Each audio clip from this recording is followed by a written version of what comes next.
Bismillahirrahmanirrahim. Assalamualaikum warahmatullahi wabarakatuh.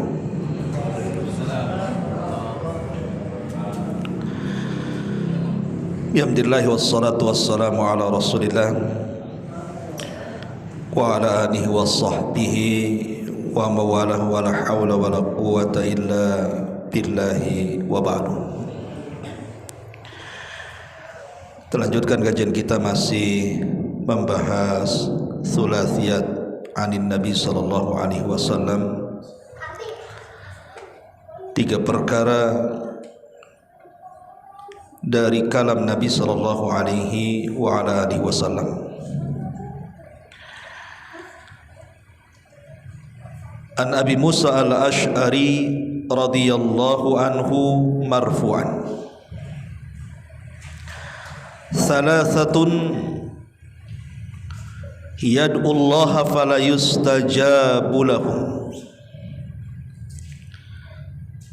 Dari Abi Musa al-Ash'ari radhiyallahu anhu secara marfu, artinya sampai kepada Nabi, 3 kelompok orang yang berdoa kepada Allah Subhanahu wa taala namun doa mereka tidak pernah dikabulkan. Rajulun kanat tahtahu imra'atun sayyi'ah. Rajulun kanat tahtahu imra'atun sayyi'atul khuluqi falam yutallikha. Pertama, seorang laki-laki yang di bawah kekuasaannya terdapat istri yang jelek akhlaknya, namun dia tidak menceraikannya. Wa rajulun kana lahu ala rajulin mal falam yushhid alaihi. Yang kedua, seorang laki-laki yang memiliki harta atas laki-laki lain dan belum disaksikan atasnya. Wa rajulun ata safihan ma lahu wa qad qala Allahu azza wa jalla wa la tu'tus sufaha amwalakum. Seorang laki-laki yang memiliki harta atas laki-laki lain, atau seorang laki-laki yang menyerahkan harta mereka yang ada dalam kekuasaannya kepada orang-orang yang belum sempurna akalnya.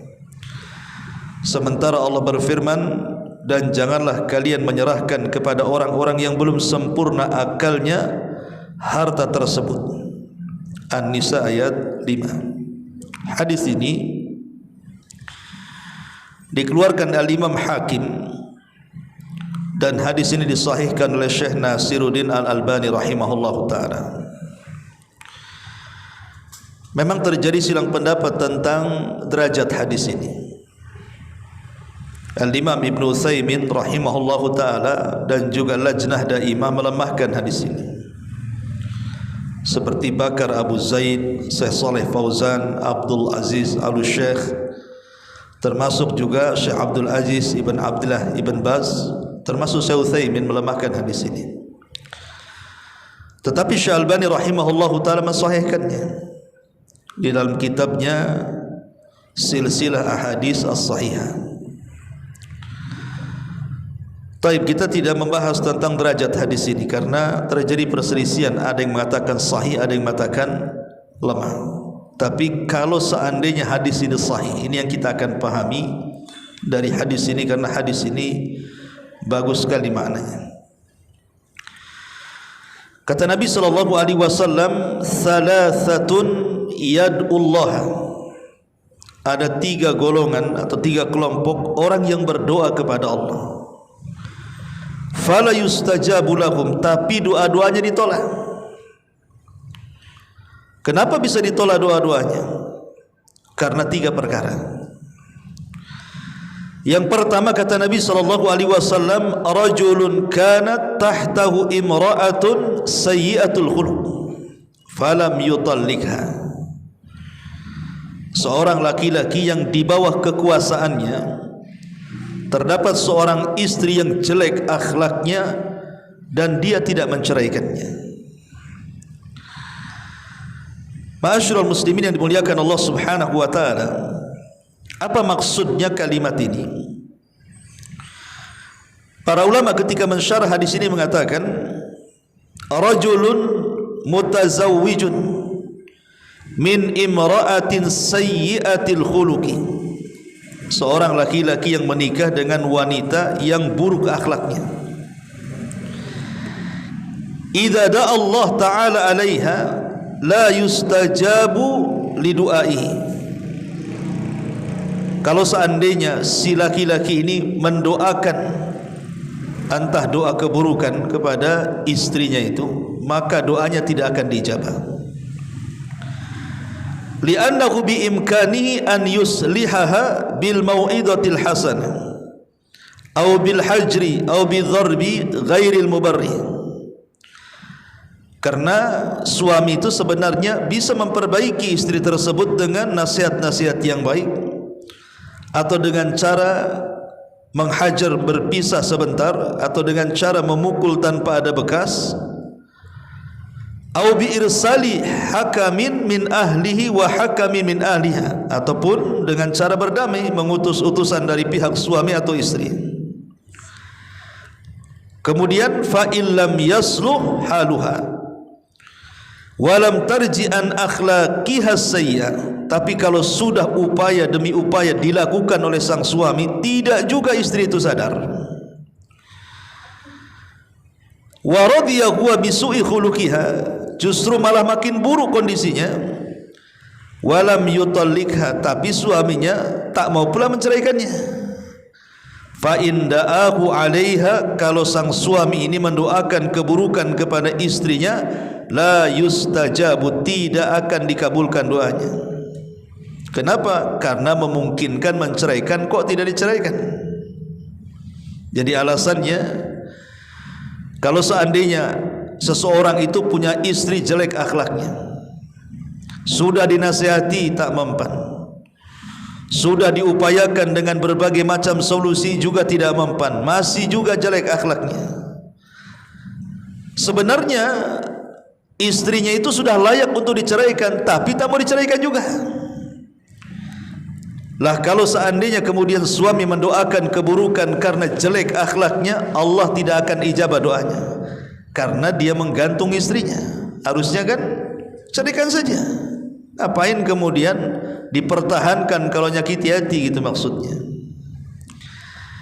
Ini makna yang pertama, nanti kita jelaskan satu persatu. Makna yang kedua, kata Nabi SAW, wa rajulun kana lahu ala rajulin mal falam yushhid alaihi, seorang laki-laki yang memiliki harta atas laki-laki lain dan belum disaksikan atasnya. Apa maksudnya? Maksudnya adalah rajulun adana akhar malan, seorang laki-laki memberikan hutang kepada orang. Saya meminjam uang kepada anda, kemudian walam yushhid ala dainihi, tapi ketika proses pinjam meminjam uang itu tidak dicatat dan tidak ada saksi, ya main kasih gitu saja, bahkan tidak ada uang jaminan. Mungkin saking percayanya kan itu. Fa angkaral madinu daina, ketika sudah waktunya ditagih, mungkir pula kemudian yang meminjam hutang itu tidak mau bayar. Alasannya, mana buktinya? Catatan tak ada, saksi tak ada, uang jaminan pun tidak, kan begitu. Fa idza da'a alaihi sahibud daini fala yustajabu du'aahu fi haqqil madin li'annahu aqrad bi dainin biduni tauthiki daini. Kalau seandainya saya marah gara-gara anda tidak mau bayar hutang, kemudian saya mendoakan jelek, maka doanya tidak akan dikabulkan. Kenapa? Salah sendiri. Kenapa ketika meminjamkan hutang tidak dicatat? Ketika meminjamkan hutang tidak disaksikan dan tidak ada barang jaminan. Berarti yang salah itu yang ngutangi, bukan yang ngutang, kan begitu. Walaupun sama-sama salah, yang ngutangi kita mau bayar kan, tapi alasannya, buat apa saya bayar? Mana buktinya? Jadi kalau saya pemilik uang mendoakan doa buruk karena anda ini tak mau bayar, tidak akan dikabulkan doanya. Kemudian ini makna yang kedua. Yang ketiga, Kata Nabi sallallahu alaihi wasallam, "Wa rajulun ata safihan malahu wa qad qala Allah azza wa jalla wa la tutus sufaha amwalakum." Dan seorang laki-laki yang menyerahkan harta mereka yang ada dalam kekuasaannya kepada orang yang belum sempurna akalnya. Sementara Allah berfirman, dan janganlah kalian menyerahkan harta orang-orang yang belum sempurna akalnya kepada mereka. Apa maksudnya? Maksudnya adalah rajulun atas safihan malahu. Pamannya antum punya harta, kemudian antum punya anak belum balik atau sudah balik, tapi dia tidak bisa bermuamalah dengan hartanya, malah dihambur-hamburkan, dibuat maksiat, mabuk dan begitu seterusnya. Atau antum punya istri, istrinya itu tidak pandai pegang uang, dikasih uang berapa saja ludes, tahu untuk apa, mubazir, ya. Kemudian antum kasih, setelah dikasihkan hartanya, ludes hartanya, sakit hati kita. Kemudian kita mendoakan mereka keburukan, tidak akan dikabulkan. Salah sendiri, udah tahu dia tidak bisa mengelola harta, antum kasih pula. Karena ini melanggar firman Allah Subhanahu wa taala, "Wala tu'tus sufaha amwalakum." Janganlah kalian menyerahkan harta-harta kalian kepada orang yang tidak sempurna akalnya. Berarti kita melanggar firman Allah kan? Kalau kita mendoakan keburukan, tidak akan dijabah. Ini makna secara global hadis yang kita akan bahas. Taib yang pertama, ma'asyiral muslimin yang dimuliakan Allah Subhanahu wa taala. Terkadang ada manusia itu diuji oleh Allah Subhanahu wa taala dengan jeleknya pasangan. Padahal ada hadis Nabi sallallahu alaihi wasallam mengatakan, arba'un min sa'adati dunia. Ada 4 perkara termasuk kebahagiaan dunia. Jadi antum kalau punya 4 perkara bahagia dunia antum. Ini bukan cerita akhirat, cerita dunia. Kata Nabi sallallahu alaihi wasallam, al-mar'atu salihah. Ketika antum punya pasangan yang baik, istri yang salihah, pasti kita bahagia. Yang kedua, al-maskan al-wasi', tempat tinggal yang luas. Makanya orang kalau bangun rumah itu dihabiskan tuh tanahnya biar lapang dalamnya kan itu. Karena memang lapangnya rumah itu juga kebahagiaan. Daripada sempit, sudah sempit lemari semua isinya. Antum sedang jualan mebel atau apa? Isinya lemari semua. Ya. Kemudian juga yang ketiga, kata Nabi sallallahu alaihi wasallam, al-jaru salih, tetangga baik. Betapa banyak istri kita minta pindah rumah gara-gara kejahatan tetangga kan gitu. Ngomel aja tetangga itu kan. Kemudian yang keempat, al-markab al-hani, kendaraan yang baik. Antum kalau punya mobil 1 meter mogok apa enggak stres? Si bolak-balik ke bengkel kan itu ya. Stres lah orang dibuatnya. Lah kalau kita memiliki 4 perkara ini kebahagiaan dunia lah. Salah satunya Rasul mengatakan al-mar'atu salihah, wanita yang saleh. Sebaliknya kata Nabi sallallahu alaihi wasallam, termasuk keburukan dunia, tidak akan bahagia kita selamanya di dunia kalau kita memiliki kebalikan dari 4 perkara ini. Istrinya jelek akhlaknya, kemudian juga rumah sempit-sempitnya, kemudian juga kendaraan yang buruk, kasih mogok-mogokan, dan tetangga yang tidak baik. Itu tidak akan bahagia hidup kita. Ma'asyiral muslimin yang dimuliakan Allah Subhanahu wa taala. Para ulama mengatakan bahwa ada sifat-sifat yang tampak dari istri itu yang sangat jelek sekali. Kata ulama, abrazus sifatis sayyi namanya. Sifat buruk yang paling nampak dari seorang wanita itu. Pertama, al-ihmal wal ghurub minal mas'uliyati. Mereka para istri itu tidak mau melaksanakan kewajibannya. Waktunya antum pulang pengen makan, tak ada pula makanan. Ya, stres antum. Tengok istrinya tidur-tidur aja. tak ada kegiatan, capek pun tidak, kan begitu. Apa kata istrinya? COD aja lah bang, katanya. Sakit hati kan tuh. Uang belanja tidak kurang, ke pasar diantar, kulkas penuh, tak mau masak. Ya, ini contoh kecil saja. Ya, tidak mau tanggung jawab karena itu kewajiban dia, kan begitu ya, melayani suaminya. Suami sudah capek kerja di luar, artinya istri pun sama-sama kerja di rumah. Ya. Kemudian juga hubbu at-tahakkum was-saytarah. Istri itu maunya menguasai suami. Kalau bisa suami itu di bawah pengawasan dia, bukan terbalik, bukan suami yang ngawasi istri, antum yang diawasi. Saya sih nanti handphone berdering lagi. Siapa? Istri. Di mana bang? Sedang sama siapa? Ngapain itu? Kok jam segini belum pulang? Kan gitu. Padahal sudah tahu suaminya kerja, sengaja memang dibuat seperti itu supaya antum di pantauan dia. Ya, sampai celakanya ada juga istri yang kemudian naro apa tuh? GPS. Ya kan, di mobilnya, di handphonenya, tahu antum mau kemana. Tidak semua rahasia suami harus diketahui istri.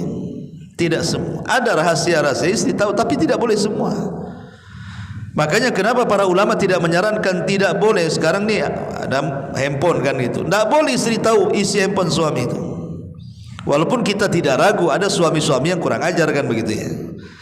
Tapi hukum asalnya tidak boleh istri itu mengetahui isi apa yang ada di handphone suami itu. Kalau seandainya ketahuan, anggaplah ketahuan dalam handphone itu suami. Apa kata istri? Untunglah makanya Ustaz saya tengok, makanya dia tahu selingkuh. Bukan menyelesaikan masalah, makin sakit hati. Pertama curiga, yang kedua ada bukti, makin sakit hati kan. Bukan makanya menyelesaikan masalah, kan. Harusnya kan didoakan. Didoakan yang terbaik. Jangan kemudian mewakili tugasnya Raqib dan Atid. Itu sudah tugasnya Raqib Atid, bukan tugasnya istri. Kadang ada istri itu ingin menguasai suami, suami pula takut istri habislah dia. Kan gitu. Kemudian juga yang ketiga, al-ghiratul mufritah, cemburu yang bersangatan. Ingat bu, cemburu yang bersangatan ini membuka pintu talak. Karena biasanya suami tidak suka dengan istri yang cemburuan. Dia cemburu bagus karena tanda cinta, tapi kalau bersangatan berlebihan, ini masalah. Ya. Kemudian juga al-israfu wa tadbir.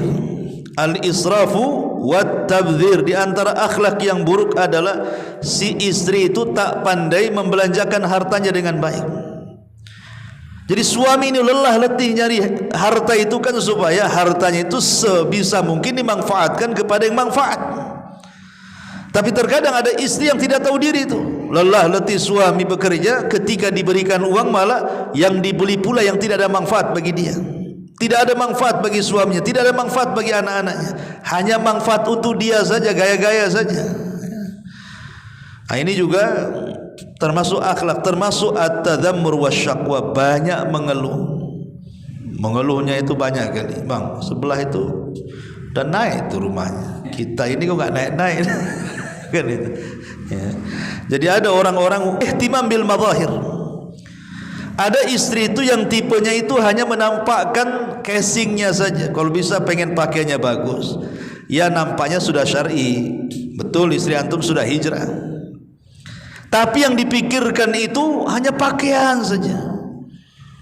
Ada cadar bagus beli, ada nikob bagus beli, ada pakaian syar'i beli. Udah setumpuk satu lemari, kalau bisa dua lemari. Tidak mungkin juga sekali pakai 5 rangkap kan gitu ya.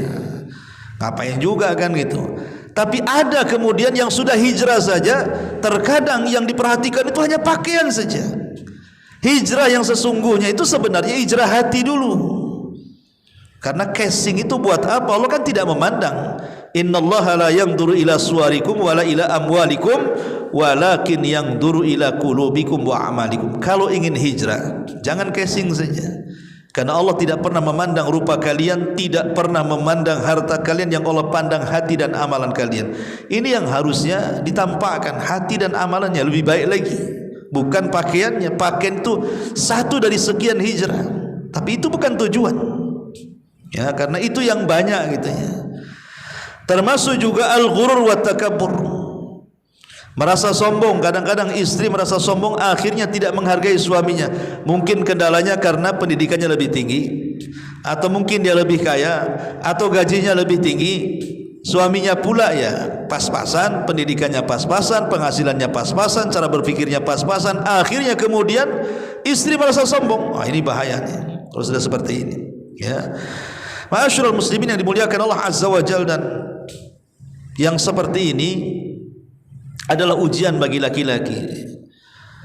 Syekh Utsman Khamis pernah ditanya, Syekh, bagaimana kalau seandainya seorang suami itu punya istri yang buruk akhlaknya? Apakah dia harus bersabar ataukah harus menceraikannya? Maka Syekh mengatakan asalnya adalah sabar. Antum kalau sabar itu lebih baik. Tapi kalau seandainya tidak bisa sabar, maka menceraikan tidak ada masalah, karena sudah ada alasan menceraikannya.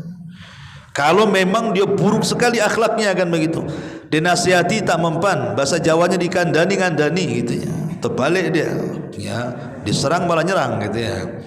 Ada istri-istri yang keras kepala, yang susah dinasihati dengan cara apapun. Ada model-model istri yang seperti ini, lisannya jahat, ucapannya kotor, tidak punya akhlak dan begitu seterusnya. Maka kata beliau, tidak masalah menceraikan, tapi kalau antum mau sabar dengan kondisi mereka, maka itu lebih baik. Ya, tapi ya gitu, hari-hari jantungan jadinya lah, was-was saja jadinya bawaannya kan. Ya, tapi kalau diceraikan pun tidak ada masalah, karena terkadang cerai itu solusi. Daripada kemudian antum hidup dengan istri seperti itu, antum tidak bahagia, lalu apa tujuan rumah tangga? Enggak kecapai sama sekali mawaddah warahmah warahmahnya itu, tidak ada sama sekali. Ini yang pertama. Lah kalau kita melihat hadis ini, anggaplah hadis ini kita mengambil pendapat Syekh Albani yang mensahihkan hadis ini.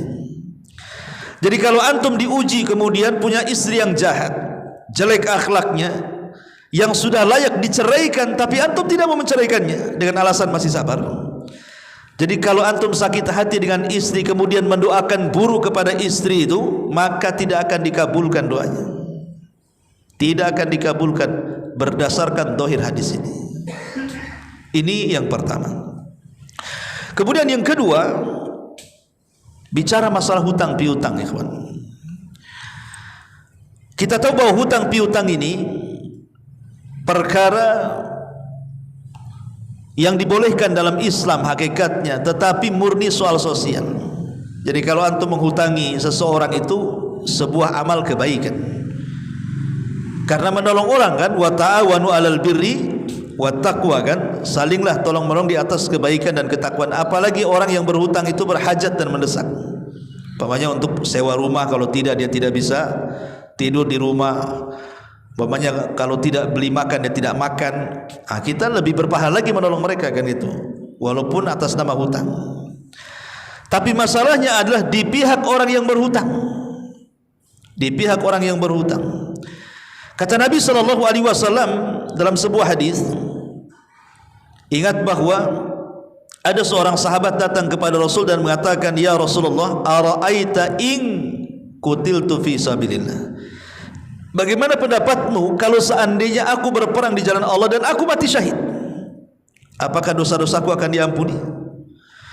Maka Nabi SAW mengatakan, ya, in qatalta fi sabilillah wa anta sabirun muhtasibun muqbil ghairu mudbir illa dain, kata Rasul. Kalau engkau memang betul-betul berperang di jalan Allah dan engkau sabar mengharap pahala Allah, tidak lari dari peperangan, maka dosa-dosamu akan diampuni kecuali kau punya hutang. Kecuali kau punya hutang. Lihat, semua dosa orang yang mati syahid digugurkan kecuali hutang. Makanya satu hari Nabi SAW diminta untuk menyalatkan jenazah orang yang punya hutang. Jenazah ini tinggal nyolatkan saja karena sudah dimandikan, dikafankan dan sudah siap disolatkan. Tapi Nabi SAW mengatakan, apakah dia punya hutang? Orang-orang mengatakan, ya, dia punya hutang 2 dinar. Maka kemudian Rasul mengatakan, aku tidak akan menyolatkan dia, tapi kalian solatkanlah dia. Rasul tidak mau menyolatkan, tapi menyuruh para sahabat untuk menyolatkan. Sehingga ada seorang sahabat namanya Abu Qatadah radhiyallahu anhu mengatakan, dinaran alayya Rasul, aku yang bayarkan hutang 2 dinar itu, asal kau solatkan dia. Akhirnya Nabi SAW meminta kejelasan kepada Abu Qatadah, betul kau akan bayar? Ya, aku bayar. Akhirnya Rasul pun menyolatkan jenazah itu. Keesokan harinya Rasul bertanya kepada Abu Qatadah, Abu Qatadah, 2 dinar kau sudah bayar? Belum Rasul, kan baru kemarin dia mati kata. Hari ketiga Nabi SAW tanya lagi, dinaran ya Abu Qatadah, macam mana yang 2 dinar wahai Abu Qatadah, sudah kau lunasi katanya. Kata Abu Qatadah, ya sudah aku lunasi wahai Rasul. Apa kata Rasul? Al-an barudat jildatuhu, sekarang kulit si mayat dalam kuburan itu sudah menjadi dingin. Artinya hutang itu mau panas ke kuburan tuh. Ketika sudah dibayar, kuburannya langsung dingin, menunjukkan bahwa hutang itu menyebabkan azab kubur kalau kita tidak bayar, ya. Bahkan Nabi SAW sampai mengatakan, idza faraqa ruhul jasad wa huwa bari'un min thalathin dakhala al-jannah.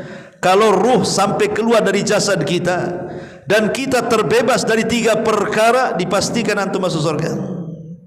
Kemudian kata Rasul, yang pertama al-kibru, kita mati tidak ada kesombongan.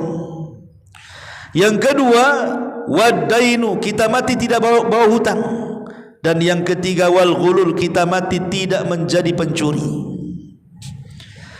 Kalau kita terbebas dari 3 perkara ini, kata Rasul, dakhalal jannah, dijamin masuk surga. Ketika meninggal tidak sombong, ketika meninggal tidak bayar hutang, dan ketika meninggal tidak membawa dosa mencuri. Makanya Umar bin Khattab radhiyallahu an sampai mengatakan, iyyakum wad-daina fa inna awwalahu hammun wa akhirahu harbun. Hati-hati jangan berhutang kalian, karena awal hutang itu biasanya membawa stres, kebingungan. Makanya ada istilah orang yang banyak hutang itu, kalau malam dia stres, kalau siang dia kabur, hilang dia, cari nggak ada, dia adanya malam saja. Sebab kalau siang ketakutan dicari-cari orang, kan begitu. Lah Umar mengatakan awalnya stres, akhirnya permusuhan. Akhirnya jadi musuhan, kan, gara-gara nggak bayar hutang aja musuhan jadinya, kan. Awalnya stres, akhirnya musuhan. Makanya ketika Nabi SAW selalu dalam solatnya, dan dianjurkan ya, kalau antum membiasakan doa ini bagus sekali. Jadi Nabi SAW selalu berdoa sebelum salam. Jadi ketika tasyahud akhir, ya, kemudian antum berdoa kepada Allah Subhanahu wa taala, Allahumma inni a'udzubika minal ma'tsami wal maghram. Ini sebelum salam nih. Setelah antum berlindung dari 4 perlindungan, berlindung dari azab kubur, berlindung dari azab jahannam, berlindung dari kematian dan juga kehidupan, termasuk berlindung kepada buruknya fitnah dajjal. Baru antum katakan, Allahumma inni a'udzubika minal ma'tsam wal maghram. Ya Allah, aku berlindung kepadamu untuk banyak melakukan dosa dan untuk terlilit hutang. Rasul selalu baca doa ini sebelum salam. Sehingga Aisyah ummul mukminin radhiyallahu anha bertanya kepada Rasul, ma aksar ma tasta'id minal maghram. Rasul, kenapa dalam solatmu selalu engkau ini berdoa supaya dibebaskan dari hutang? Emang kamu punya hutang? Ya. Maka Nabi SAW mengatakan, tidak wahai Aisyah, tetapi innar rajula idza gharima haddatsa fakadzab wa wa'ada fakhalaf wa wa'ada fa akhlaf.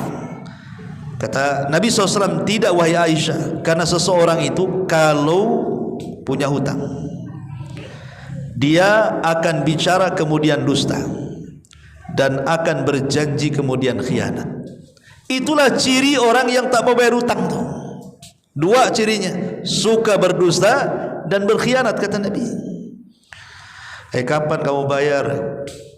nantilah, masih ada keperluan, nggak ada duit, padahal ada duitnya tuh. Ya. Makanya ada satu umat cerita, Ustaz, ada orang tuh punya utang sama 50 juta. Kenapa enggak tagih dia? Udah ditagih-tagih, alasannya tak ada duit katanya. Tapi besoknya mobilnya baru lagi gitu. Berarti dia punya utangan baru tuh. Gitu. Biasanya seperti itu kan?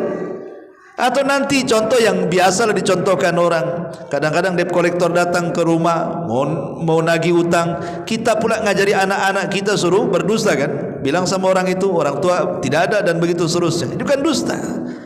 Yang dari dusta ini namanya dosa itu pasti melahirkan dosa yang lain kan, akhirnya berkhianat. Janji-janji aja tuh nyanyinya itu, nantilah minggu depan, habis minggu depan ditagih, nanti lagi minggu depan, sampai bosan orang yang nagih itu. Inilah yang membuat Nabi SAW berlindung dari maghram, karena nanti akan tersifati dengan dua sifat munafik. Ya, ini kan dua sifat munafik kan, kalau bicara berdusta, kalau janji berkhianat kan. Itulah namanya hutang itu bisa sampai ke situ. Makanya Nabi SAW selalu berlindung dari jangan terlilit hutang itu. Sampai di zaman Nabi SAW, Nabi SAW pernah terlangkahkan kakinya ke masjid di waktu duha. Entah siapa di dalam masjid itu yang hendak ditemui Nabi, tapi pokoknya Rasul ingin ke masjid jadi waktu duha. Padahal waktu duha itu kan orang lagi sibuk bekerja kan, tidak ada orang di masjid.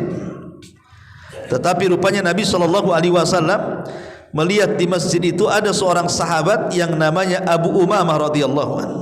Rasul bertanyalah kepada Abu Umamah itu, wahai Abu Umamah, ngapain kau duduk di tempat yang waktu belum sholat datang? Kan belum zuhur. Tapi kenapa kau di sini katanya? Kau tidak bekerja? Di sini kata Abu Umamah, ya Rasulullah, humumun lazimatni wa duyunun. Tidak wahai Rasul, aku stres. Kenapa? Karena hutang melilitku. Rupanya bukan kita saja yang stres hutang, sahabat pun ada. Abu Umamah Al-Bahili radhiyallahu anhu. Jadi kata Nabi SAW, ya Aba Umamah, maukah ku ajarkan beberapa kalimat yang kalau engkau baca beberapa kalimat itu kupastikan hutang-hutangmu lunas dan stresmu hilang. Kata Abu Umamah, ya tentu mau Rasul. Seperti apa kalimat yang harus aku lazimkan itu? Maka Rasul bacalah wahai Abu Umamah di pagi dan petang hari, Allahumma inni a'udzubika minal hammi wal hazan wa a'udzubika minal ajzi wal kasal wa a'udzubika minal jubni wal bukhli wa a'udzubika min khalabatid daini wa qahrir rijal. Kata Rasul, bacalah wahai Abu Umamah, aku berlindung kepadamu ya Rabb dari ham itu kebingungan, wal hazan kesedihan. Apa bedanya bingung dan sedih? Bingung itu memikirkan perkara yang akan datang, bingung gitu, mikir anak macam mana, mikir ekonomi macam mana. Adapun sedih memikirkan yang sudah berlalu. Sedih mikir orang yang sudah meninggal, sedih mikir jabatan yang sudah tidak dipegang. Itu namanya sedih. Ya, kita berlindung dari dua perkara itu, baik bingung tentang perkara yang belum dihadapi atau sedih dari perkara yang telah berlalu. Kita berlindung dari dua-duanya. Wa a'udzubika minal ajzi wal kasal, dan aku berlindung kepadamu ya Rabb dari kelemahan dan kemalasan. Apa bedanya lemah dan malas? Kalau antum sakit kemudian pengen ke masjid tapi tidak bisa, itu namanya lemah. Pengen ke masjid tapi tak bisa karena sakit. Antum sehat, ada panggilan azan, tak mau ke masjid, itu malas namanya. Bedanya ya, bedanya lemah dengan malas di situ. Nah, kita berlindung dari dua-duanya. Ya. Kemudian yang ketiga kata Nabi SAW, Allahumma inni a'udzubika minal jubni wal bukhli. Aku berlindung kepadamu ya Rabb dari kepengecutan dan kebakhilan. Pengecut dan juga bakhil, penakut pengecut itu. Orang penakut itu tidak mau jalan, jalanlah, tidak mau, takut. Kalau bakhil ya sudah jelas tahu bakhil. wa a'udzubika min ghalabati daini wa qahri rijal, ataupun berlindung kepadamu ya Rabb dari terkalahkan hutang atau terkalahkan budi baik orang kepada kita. Mungkin orang itu banyak berjasa kepada kita, disuruh nasihati, mikir kita nggak enak, dia udah baik sama anak antum aja lah kan. Akhirnya kan tidak bisa menyampaikan kebenaran kan ya. Jadi jangan sampai kita ini tersandra dengan budi baik orang ataupun tersandar dengan hutang. Ini bahaya ya. Ma'asyiral muslimin yang dimuliakan Allah Subhanahu wa taala, pertanyaan pun muncul, kenapa orang itu meremehkan masalah hutang piutang? Ada orang beralasan, ikhwan, kenapa saya berhutang Ustaz? Biar saya semangat kerja katanya. Kan ada orang itu, anak kalau tahu hutang ini tak semangat kerja katanya. Kata siapa? Malah orang yang gak punya hutang itu lebih semangat lagi, karena uangnya bukan untuk orang. Itu alasan kuno tuh. Akhirnya kemudian dengan alasan seperti itu hanya hutang terus, itu namanya gali lubang tutup lubang namanya. Gak seperti itu ya. Lah terkadang ada orang yang menjadikan tasahul dengan ataupun meremehkan manusia dari hutang itu. Pertama, karena orang itu memang sudah karakternya al-iktsar minal iqtirat fi kulli manasibah. Jadi orang yang tasawul dengan hutang akhirnya tak mau bayar itu karena dia suka berhutang dalam semua masalah. Rumah hutang, belum lunas kendaraan hutang, belum lunas kendaraan kulkas hutang, belum lunas kulkas hutang, kamar mandi beli keramik, buat ini buat satu rumah isinya hutang. Mulai dari jendela, pintu semua hutang semuanya, termasuk motor, kendaraan, kredit semua.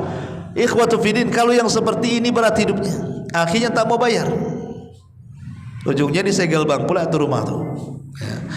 Nah dari sini ini yang menjadikan orang akhirnya malas bayar ya.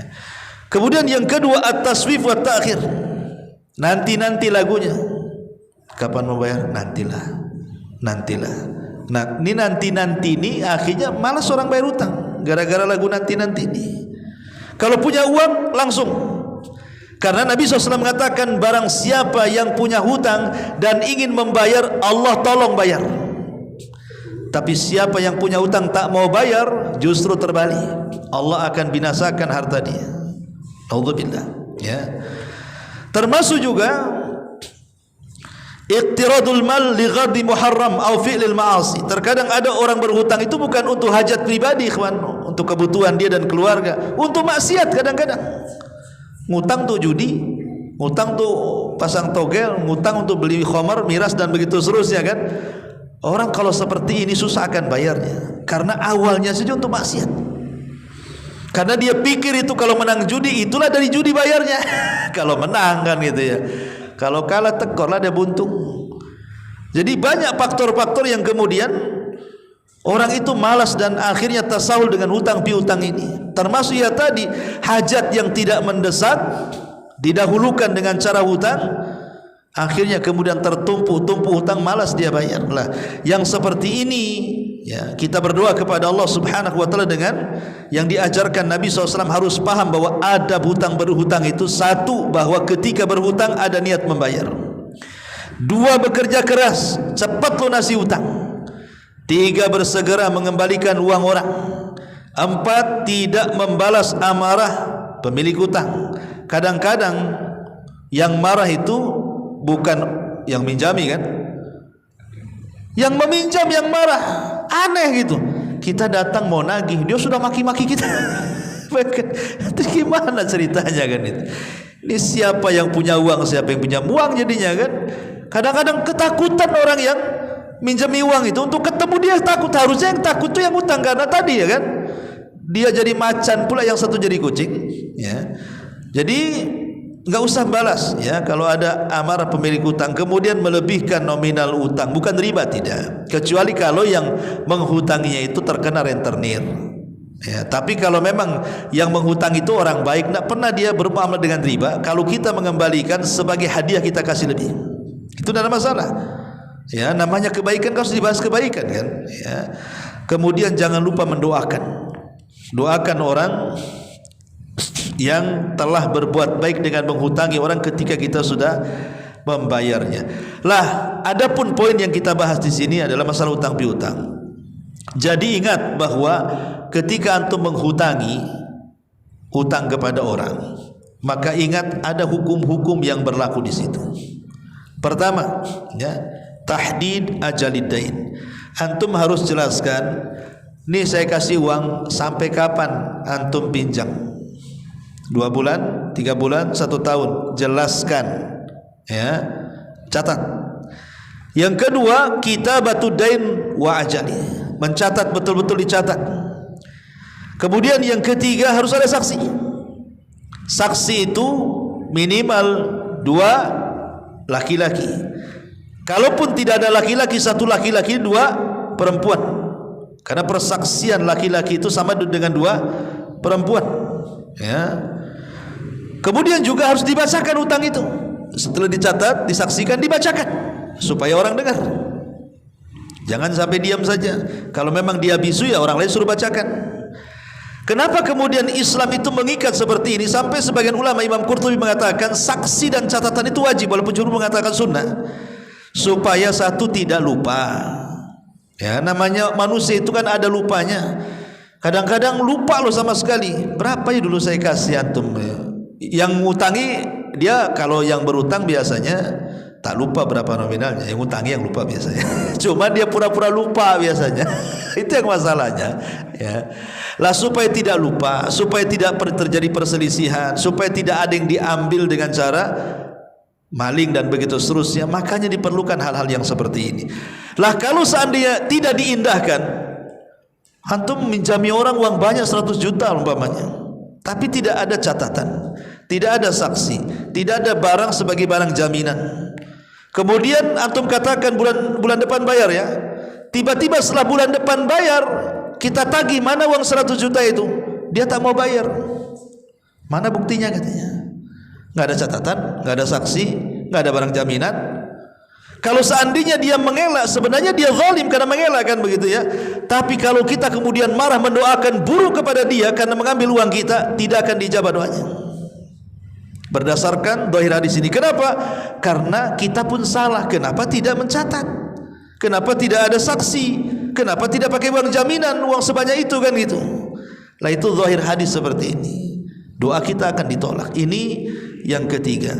Dan yang keempat adalah kata Nabi sallallahu alaihi wasallam, wa rajulun atasafihan ma lahu wa qad qala Allah azza wa jalla wa la tu'tus sufaha amwalakum. Dan seorang laki-laki yang menyerahkan harta mereka kepada orang-orang yang belum sempurna akalnya, padahal Allah mengatakan jangan kalian menyerahkan kepada orang-orang yang belum sempurna harta-harta kalian kepada mereka. Sebagian para ulama mengatakan siapa yang dimaksud safi di sini? Orang yang tidak sempurna akalnya di sini. Pendapat yang pertama, ada yang mengatakan yang dimaksud safi di sini artinya an-nisa wasibyan, perempuan dan anak-anak.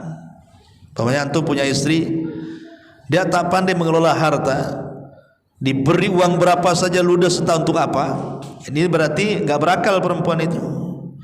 Ataupun anak-anak, ya, anak-anak yang belum bisa mengelola harta, antum kasih banyak pula. Nah, ini disebut safi. Ini pendapat pertama.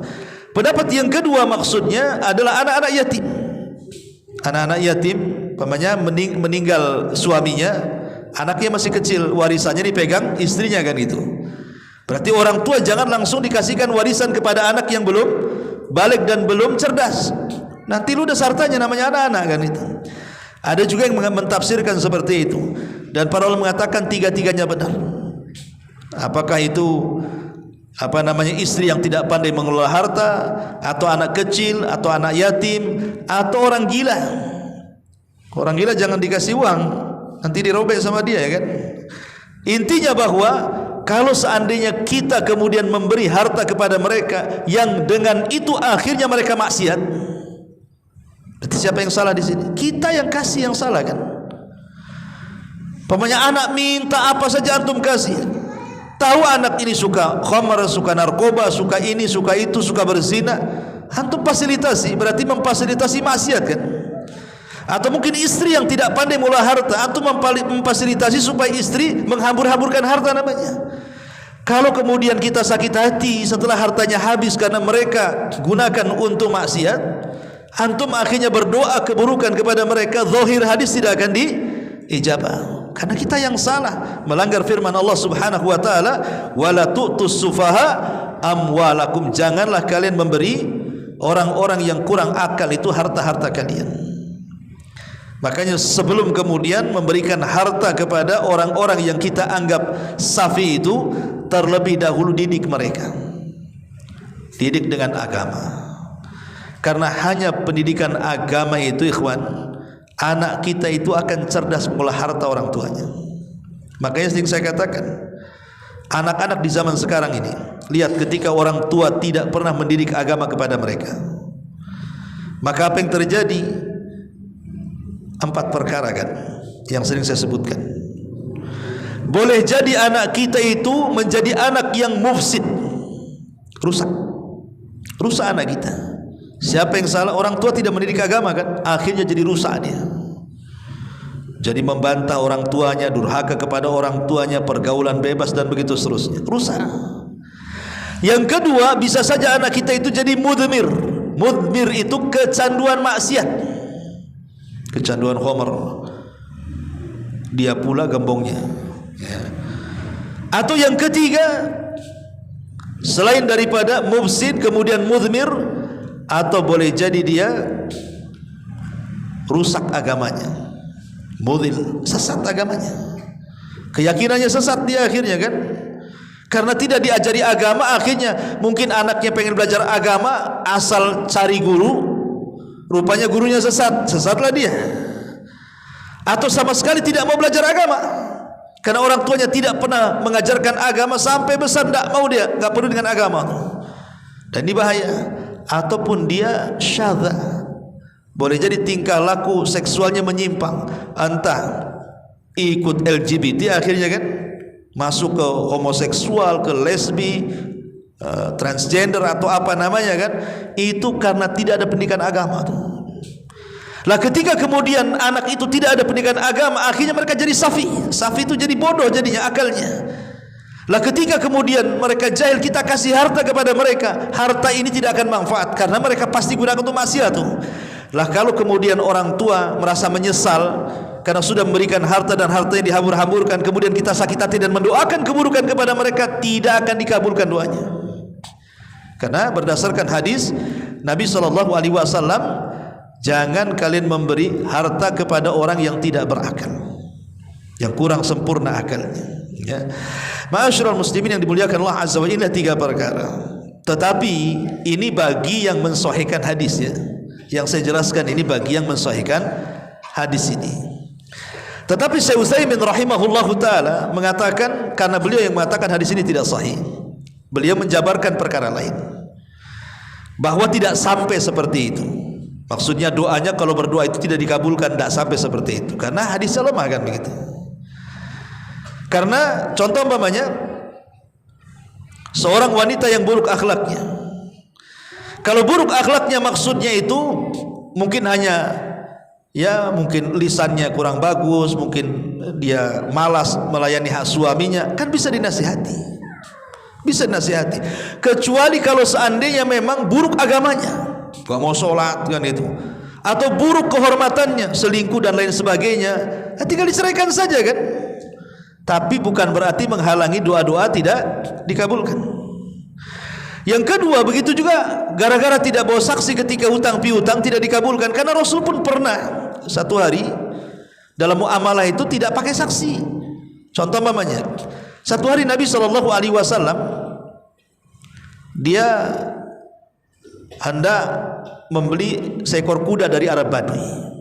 Sudah dililan harga tuh sebenarnya Arab Badui dengan Nabi itu, harga kudamu berapa? Sekian. Deal oke, kata Nabi. Besok kau bawa kudanya, aku bawa uangnya, kata Nabi. Akhirnya Nabi menunggu di tempat transaksi itu, si Badui ini tak datang dengan kudanya. Rupanya kuda itu sudah dijual sama orang yang lebih tinggi daripada tawaran Nabi. Padahal sudah ada akad tuh. Ya, padahal nggak boleh kalau sudah ada akad dibatalkan dulu akadnya kan itu. Baru dijual sama orang kalau tak jadi. Anda karena ada yang menawar lebih tinggi dijual sama orang lain, dasar badui. Datang kepada Nabi, kata Nabi, mana kudamu? Kau kan kemarin bilang mau dijual dan kita sudah deal-dealan. Saya sudah bawa uang, mana kudamu? Apa kata badui tadi? Mana ada, aku janji katanya. Ingkar dia. Nggak ada, mana saksinya katanya? Tak ada saksi katanya. Akhirnya kemudian ada seorang sahabat namanya Khuzaimah ibn Thabit radhiyallahu anhu. Khuzaimah ibn Thabit, dia mengatakan kepada Nabi, saya saksinya. Kata Rasul, kenapa kau jadi saksi? Kau kan tak hadir kemarin waktu transaksi. Saksi itu harus melihat. Kamu nggak ada kemarin, kenapa kau menjadi saksi katanya? Kata Khuzaimah bin Thabit, ya Rasul, kalau aku lo membenarkan kabar dari langit, ya, bagaimana aku tidak membenarkan kabar dari bumi? Pasti kau yang benar, dia yang dusta. Maka dari situlah Rasul menjadikan Khuzaimah itu sama dengan dua persaksian tuh, saksinya.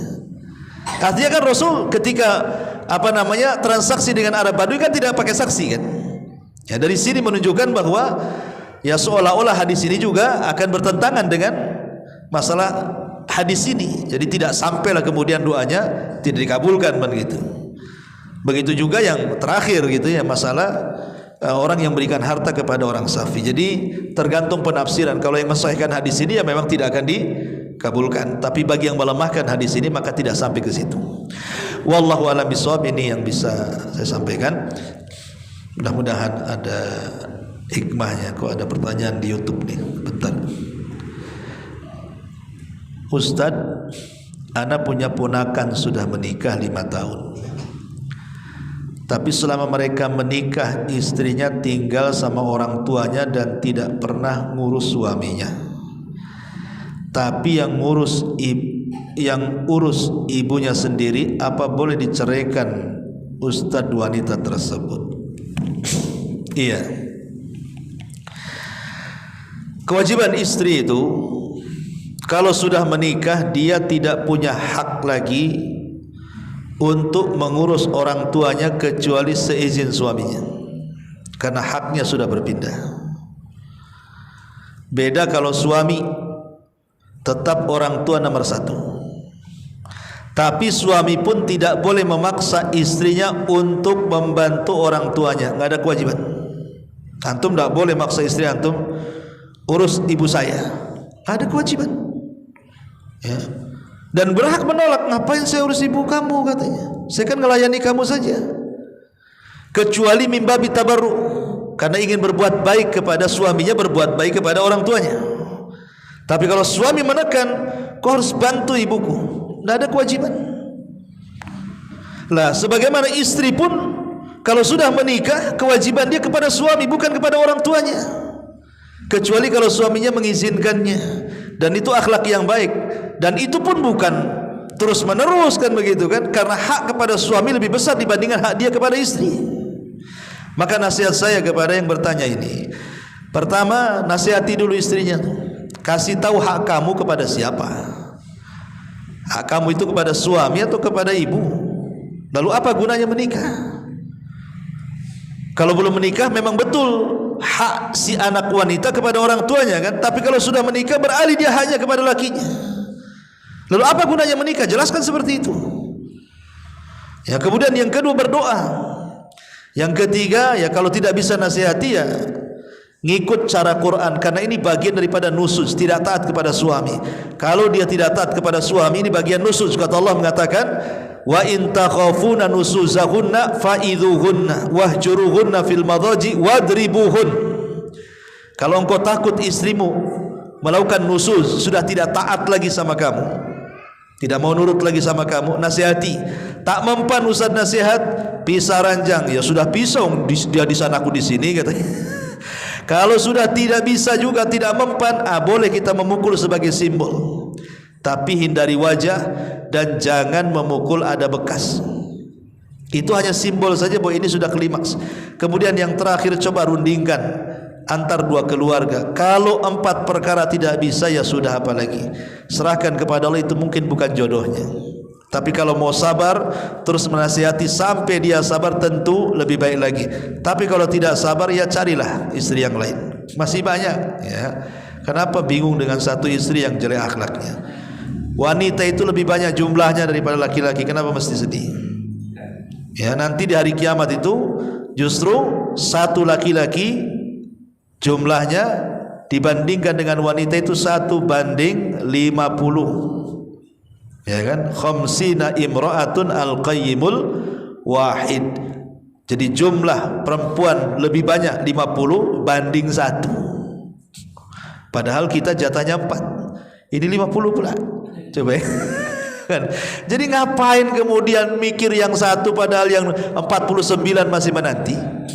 Nggak usah. Kalau istri nggak bisa, cara ini salah, cara itu salah, ngapain dipertahankan?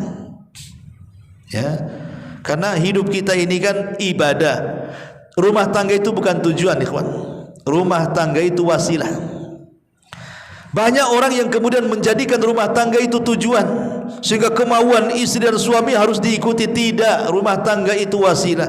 Ibarat kapal nih, kalau seandainya kita naik kapal itu nahkodanya benar, ikut di situ. Kalau nggak benar, turun dari situ. Selesai.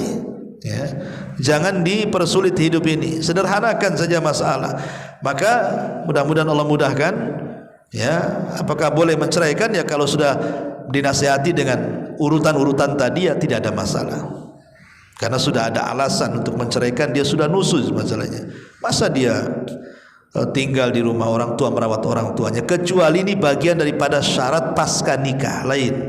Kalau antum menikah ada syarat. Bang, saya kasih syarat, kalau tidak saya tidak mau. Apa syaratnya, Dek? Ini orang tua saya sudah sepuh, sudah sakit. Boleh enggak saya selama menikah saya rawat orang tua saya? Itu kalau oke, berarti kan masuk pada syarat pranikah namanya. Itu lain lagi ceritanya. Tapi kalau tidak ada syarat pranikah, maka hukum asal wanita itu taat pada suami setelah ketaatan dia kepada Allah Subhanahu wa ta'ala. Salam Pak Ustadz, salam balik. Kok salam, assalamualaikum gitu benar ya. Jadi saya jawabkan waalaikumsalam warahmatullahi wabarakatuh. Saya suka kasih pinjam teman cuman sedikit Ustadz, 100.000 atau 300.000. Tidak ada saksi, saling percaya aja sih. Tapi teman nggak mau balikin, gimana? Ya salah sendiri lah. Gara-gara gak saksi jadi gak mau balikin jadinya. Gimana yang bertanya? Itulah gara-gara gak ada saksi, gak ada uang jaminan. Kan pakai jaminan gak apa-apa, walaupun tak banyak, ya jaminannya pun tak banyak kan gitu ya. Ya saya pinjamin uang tuh jaminannya apa? Jaminan itulah kemudian kita jual, kita ambil pokoknya, kembalikan sisanya kan itu. Ya.